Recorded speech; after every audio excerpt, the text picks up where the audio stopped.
Hello everyone, welcome back. Today we're going to be talking about what ammunition to stockpile for the zombie apocalypse 2022. Okay, so I already did a video a couple of weeks ago about what I think the zombie apocalypse guns should be.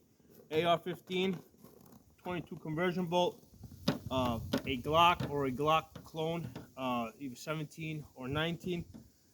A 9mm AR style gun like this Palmetto PX9, and a Lynx 12 semi-automatic shotgun, preferably in AK-47 style. So we're going to be talking about now how much ammunition should you have, and the starting point. This I've been saying for many years. This has not changed. Is 4,000 rounds, 5.56. It's this guy right here. Okay, preferably brass. Okay. If you can't get all brass, get at least 1,000 rounds of brass, and then get 3,000 rounds of steel case. Why so many rounds? I've always said you're going to need 2,000 rounds for practice, 2,000 rounds for reserve and to actually use. So that would definitely be the brass. You're not going to shoot that except for occasionally if you need to zero in your rifle or something like that. But ideally you want to have it all brass, okay? But you may need to build up to that, and that's fine. The first thing I'm going to say is, anytime you're buying either, buying this 5.56, 223, always buy 1,000 rounds. Okay, 1,000 rounds is very compact. Okay, this is 1,000 rounds right here. Weighs about 25 pounds. So this is very manageable. You can keep 1,000 rounds somewhat handy. You can kind of hide the other stuff. Now, one of the things to keep in mind with ammunition stockpiling is, in an end-of-the-world type of situation, ammunition is going to become currency. Okay, the money in your pockets, either the paper money in your pocket or the electronic money in your bank account. That's all useless. You have to be able to barter, right, for things that you need. And ammunition is very compact and very valuable. Okay, so that would make a perfect form of currency. Okay, so if you need some things that you don't have, or you need some either goods or services, you can trade ammunition for that. So that's why you definitely want to have way more ammunition than you think you're gonna need. So when I say 4,000 rounds of 5.56, 223, that's just a starting point. Ideally, you want to build up to 10,000 rounds. But if you don't have that much, start with 1,000 rounds. Okay.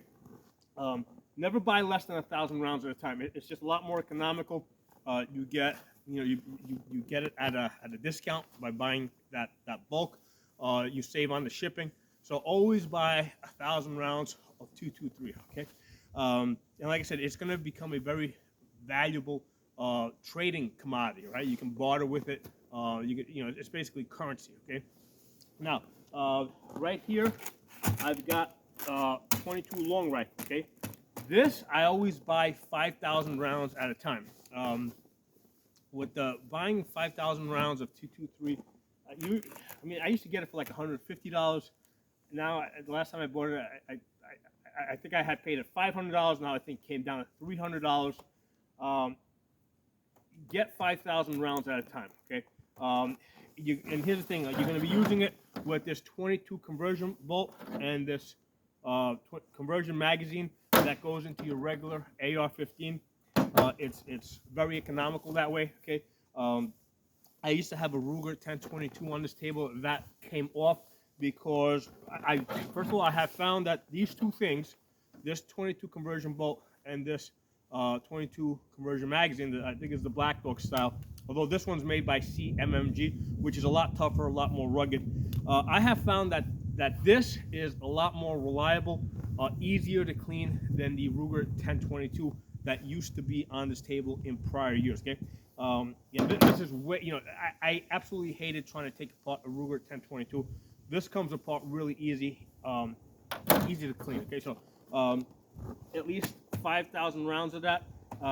Build up to 15,000 rounds of that. Again, this is You know, this is something that you can use to trade, especially if you need something small. You know, because maybe you don't want to trade away your larger cartridges for something that's minor. Like I say, you want to buy a couple of eggs or something, right? You don't want to be trading 5.56 for eggs. Maybe trade a couple of 22. Trade some 22 for that. Okay. This is going to be the 22 long rifle is going to be a great round for the type of animals that you are likely to be hunting, which is going to be small rodents. Mice, rats, squirrels, rabbits. Okay, those you're going to be hunting with your 22 long rifle, because if you try to hunt those small animals with 5.56, 2.23, you're gonna damage the animal too much, where you're not gonna have that much meat left over for you to eat. Okay, so anytime you can hunt with a 22, you definitely want to use that for hunting purposes. Of course, you'll also with 5,000 rounds, you'll also be able to do a little bit of practice, right? Because the nice thing is, this 22 conversion goes into your standard 5.56 AR, and you can actually practice with this gun more frequently, and you don't have to dig into your 5.56 ammunition. Okay. Now, moving on, the next thing I would recommend after those two things, right? Your 5.56 and your 2.23, those go first. Get 4,000 rounds of this. Get 5,000 rounds of that. And that's kind of like the priority I would give to it too, right? The next most important thing, 9mm. Okay. Now, in prior years, before I had the 9mm AR on the table, right? All we had was the 9mm pistol. I would say you only needed about 500 rounds. Okay, maybe 1,000 rounds at most. Things have changed now. Okay, because you got two guns on this table that shoot 9mm, and this one over here is capable of hitting targets out to 200 yards. Okay, I'm gonna say build up to 4,000 rounds if you can. Okay, now between these two guns, because normally the pistol is your backup gun to your rifle. Okay, but between these two guns, it especially if you live in an area where you've got lots of woods, where you don't expect to be shooting long distances, you wouldn't have to twist my arm too hard. If you were to tell me, hey, listen, right now, I have a 9mm AR, I can't get a 5.56. These are the two guns that I'm going into the zombie apocalypse with. I'm gonna say, okay, I think you'll be okay with that. So you would not have to twist my arm too hard to get me to agree that maybe you can just get by on these two guns. Okay, so I didn't feel that way a couple of years ago. I've done a lot of shooting with this gun right over here. This one's got about 10,000 rounds on it. The gun's very reliable. You do have to test it out. Like in this one over here, this came standard with a 4-ounce buffer weight. I put an 8-ounce in there. It made the gun a lot more reliable. So you definitely have to test this out. But I think that you could possibly get by with these two guns if you live in an area where you really don't expect to be shooting past 200 yards, which is pretty much my situation here. I mean, if you look at all the trees here, you really can't see past 100 yards. In order for me to shoot 200 yards here, I had to actually cut out a path. I had to cut down the line of trees so I could shoot out to 200 yards. Okay, so I'm kind of iffy on that. It wouldn't be hard for me to agree to, yeah, fine, maybe you can just go with the 9mm. But preferably you would want the 5.56 because you can reach out a little bit further. You can get out to 500 yards and then maybe a little bit more than that. Okay. One of the nice things about this Palmetto PX9 is the trigger group, which is the part that's likely to wear out, usually on either gun, either AR-15 or this 9mm AR. I have usually worn out the trigger group by the time I get to 10,000 rounds. Just AR trigger groups, they're meant to be worn, to wear out. They're light. I think they only expect to go up to about 5,000 rounds. So as you go past that, you'll probably get past that, but certainly by the time you get to 10,000 rounds, you've worn it out. The same trigger group goes in both of these guns, okay? Which is good, because if you don't have a 5.56 AR, you just got this. If you do wear out your trigger group, you can trade with somebody to get the trigger group that you need. As far as the bolt's very solid. It doesn't have the rotating bolt like the AR-15 does, which is, there's more parts in that can break. The only part that can break in here really is the firing pin and the extractor. I've broken both. Again, around, when you get up to that 10,000 round range, the extractor in this bolt is the same as the extractor that goes into your AR-15. Okay, so it's got the same extractor. The only thing that you got to make sure you got extra of that you probably won't be able to get from anybody else is the firing pin, and there's also a firing pin spring. Okay, so make sure you got that. But M-lock system on both of them. All the M-lock stuff goes on both guns. Okay, so we said 4,000 rounds of the 5.56, 4,000 rounds of the 9mm, 5,000 rounds of 223, preferably more. Again, we're thinking about being able to trade in the future. Let's go to the shotgun. Now with shotgun, that's a really interesting discussion. Because let's take a look over here. 1,000 rounds of 5.56 223 weighs about 25 pounds. Right now, it's going for somewhere between $315 to $350. Let's say $350 to ship it. Okay, 9mm, same deal, about $350. You can see 1,000 rounds here, 1,000 rounds here, 22. You can see how compact that is. I haven't bought this in a while, but it's probably somewhere around $300 right now. It's not going to be the $500 that I had paid at some point in 2020. It's going to probably be somewhere around $300. I don't expect it to be at $150, but $300 you'll probably be able to find that. So 1,000 rounds, okay? Nice and light, compact. This is really easy. 25 pounds, 25 pounds. Each of these 1,000 pounds. Let's get to the 12 gauge, okay? Okay, this box here has 250 shells of 12 gauge. That's a 2 3/4 bird shot, okay? So you can see how, first of all, this is the biggest box on this table, okay? And it has the least amount of rounds. It only has 250 rounds in here. So this is really not economical in the sense of, more in terms of weight and space, okay? So, it was really a struggle to keep the 12 gauge on that table, okay? But I felt that it needed to be there because there's certain animals that you're going to be able to hunt with a 12 gauge that you can't hunt with the other guns. Like basically a fast moving animal, like a bird that's flying through the air or a rabbit that's running. The 12 gauge with birdshot gives you that ability. I'm less concerned with the type of animals that you would be hunting, let's say with with buckshot, like let's say turkey, right? Turkey, I mean, there's turkey around here. They mostly sit on the ground or they sit up in the tree. You can hunt those with a 22, okay? So I wouldn't use my 12 gauge to hunt something like turkey. If there's an animal that I can hunt with 22, I would prefer to use a 22 that I got more of compared to using my 12 gauge. Because 12 gauge, like I got 250 rounds here. I mean, I would recommend you have at least 500 rounds of this. It's hard for me to tell you to have 4,000 rounds of this because now you're going to have a pile up here. Remember, I already got 75 pounds on this table with just these 3 boxes, right? They're about 25 pounds each. So you're going to have a very limited amount of 12 gauge.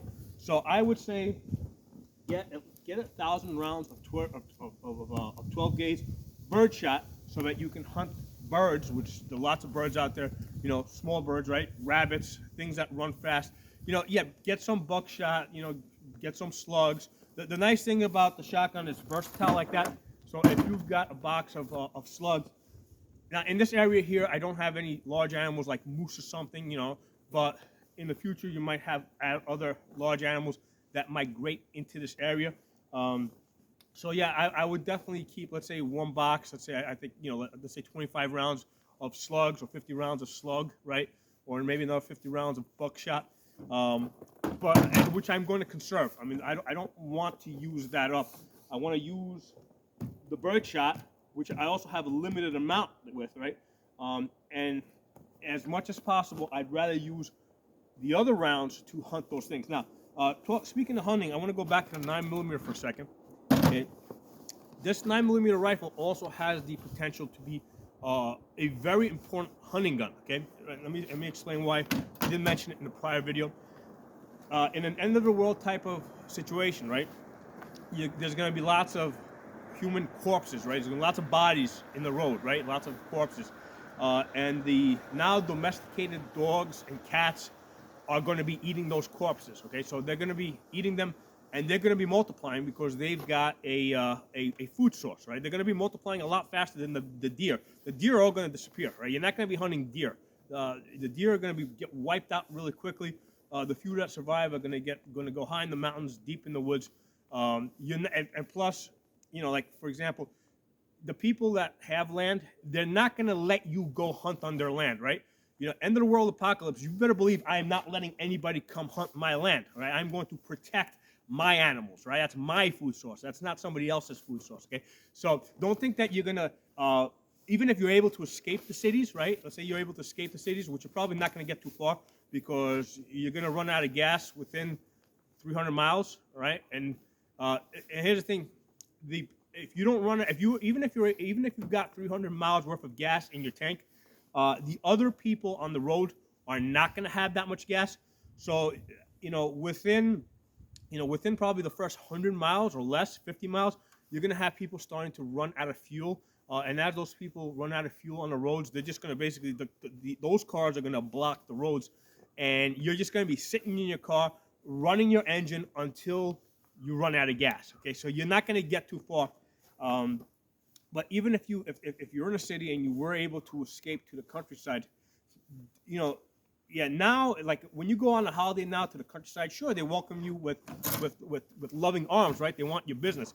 But in an end of the world apocalypse, they're not going to want you in the countryside, right? They're gonna probably destroy the bridges that so you can't get to the countryside. And even if you get to the countryside, they're not going to let you hunt their land. Okay, so just this is one of the things that people don't consider. They think they're just going to escape somewhere else. There's no place else to go because there's people over there that are trying to survive too. So anyway, what I was getting at, and I kind of got sidetracked, end of the world apocalypse, right? All these people that are trying to escape the cities, they're starving on the roadside, killing each other. You got corpses all over the roads, right? The dogs are going to eat them. The cats are going to eat them. They're going to start multiplying, right? That's going to become a primary food source for a very long period of time. And 9mm is very capable of hunting dogs and cats, okay? Like you wouldn't want to hunt an animal that large with 22, right? That's just going to wound the animal and it's going to run away, and it's just a waste. The 9mm is capable of dropping it. I wouldn't want to use my 5.56 because that's kind of I don't want to waste that ammunition. So the 9mm is a very good hunting round for a end of the world situation where you got dogs and cats breeding, and that's a very likely food source. Okay. So something to keep in mind. Another thing that's worth mentioning, before you starve to death, okay, you're probably, if this time of year, you're going to freeze to death, right? You're not going to get too far in this type of weather. There's nights here where it goes to -5 degrees, okay? I got to tell you guys, if there was an end of the world type of situation and it happened in January, where we are right now, okay, people are going to, like, you're going to have like a 90% die-off. Okay, people are going to start freezing within a month. What they're going to do is, like, most of the houses, including houses in the countryside, they don't have chimneys where you can burn firewood. Okay, so what they're going to do is they're going to start trying to burn furniture and stuff like that, and they're going to set fire. People are going to set fire to their houses, right?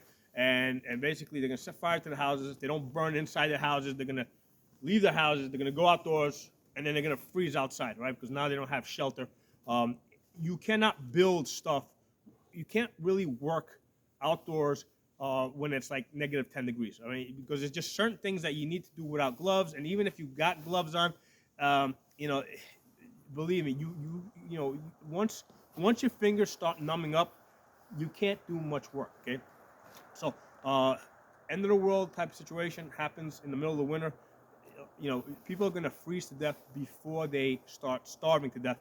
Another thing that people don't realize, you can't just cut down trees and throw them into the fire because they got water inside, right? Before lumber goes into the fire, it usually needs to be dried out for about a year. Okay, so you're not just going to be able to cut down trees and throw those into the fire. That's not how lumber works. Okay, so a couple things for you guys to think about, and drop some comments below. Let me know what you guys think. If you guys have different numbers in mind, let me know. But my numbers are 4,000 rounds 5.56, 5,000 rounds 223, 4,000 rounds 9mm, and 1,000 rounds 12 gauge birdshot. Obviously, you're gonna when you get to that point, end of the world, you're gonna want to hide most of your ammo. You know, bury it. You know, and just pull out a little bit at a time.